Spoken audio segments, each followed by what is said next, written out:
Hello everyone. তো English grammar আমি একটা প্রশ্ন লিখেছি এখানে বোর্ডে, দুটো প্রশ্ন লেখা আছে। তো সেটা ভয়েস চেঞ্জ আমরা করে দেখব। লেখা আছে প্রথম বাক্যটাতে যে ড্রপ ইট, দ্বিতীয় বাক্যটা লেখা আছে ডোন্ট ড্রপ ইট। দুটো বাক্য লেখা আছে। তো ভয়েস চেঞ্জ করার আমরা দেখতে পাচ্ছি যে প্রথমে ভার্ব দিয়ে শুরু হয়েছে। আমরা জানি সেন্টেন্সে যখন প্রথম ভার্ব দিয়ে সেটা শুরু হয় তখন আমরা সেটাকে ইম্পারেটিভ সেন্টেন্সে আমরা দেখতে পাচ্ছি এটা। ঠিক আছে, তাহলে ড্রপ ইট এবং সেখানে ইটটা অবজেক্ট রয়েছে। যদি অবজেক্ট থাকে তাহলে আমরা কিন্তু ভার্ব দিয়ে শুরু ইম্পারেটিভ সেন্টেন্সে যখন সেটা থাকে এবং অবজেক্ট যখন উল্লেখ থাকে তখন আমরা সেটার সঙ্গে কিন্তু লেট দিয়ে আমরা ভয়েস চেঞ্জটা করবো। তাহলে এটা আমরা লেট দিয়ে ভয়েস চেঞ্জটা করতে পারি। তাহলে অ্যান্সারটা যদি হয় তাহলে প্রথমে লেট লাগিয়ে দিলাম, তারপর অবজেক্টটা লিখে দিলাম লেট ইট, তারপর লেটের সঙ্গে একটা বি আছে তাহলে লেট ইট বি।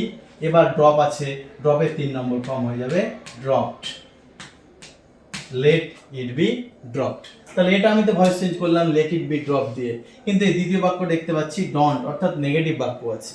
তাহলে নেগেটিভ সেন্টেন্স থাকলে কি হয়, আমরা এটাই করে নেব, শর্টকাট নিয়ম আছে যে নেগেটিভ যদি সেন্টেন্স থাকে তাহলে ইউ আর ফরবিডেন, মানে নিষেধ করা হচ্ছে। ডন্ট ড্রপ ইট, এটা ফেলো না, মানে এটা নিষেধ করা হচ্ছে। তাহলে আমরা সরাসরি এটা লিখতে পারি ইউ আর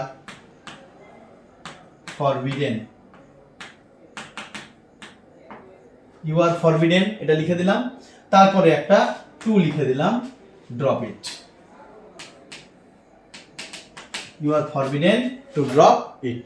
তাহলে নেগেটিভ যদি কোনো সেন্টেন্স থাকে তাহলে আমরা এইটুকু লিখে কিন্তু অ্যান্সারটা করতে পারি, you are forbidden to drop it. Don't do it, এটা করো না, তাহলে you are forbidden to do it, তোমাকে এটা করতে নিষেধ করা হচ্ছে। ঠিক আছে, আচ্ছা।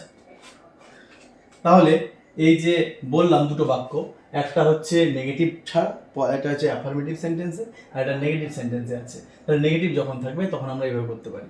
আবার এই নিয়মটাতেও আমরা কিন্তু অ্যান্সারটা সলভ করতে পারি। লেট দিয়ে যদি করি আমরা তাহলে লেট দিয়ে করব, লেট, তারপর অবজেক্ট রয়েছে ইট, লেট ইট। এবার যেহেতু এটা নেগেটিভ সেন্টেন্স তার জন্য নটটা লাগিয়ে দিলাম, লেট ইট নট। এবার তারপরে একটা বি লিখবো, বি লিখার পর ড্রপের 3 নম্বর ফর্ম ড্রপড।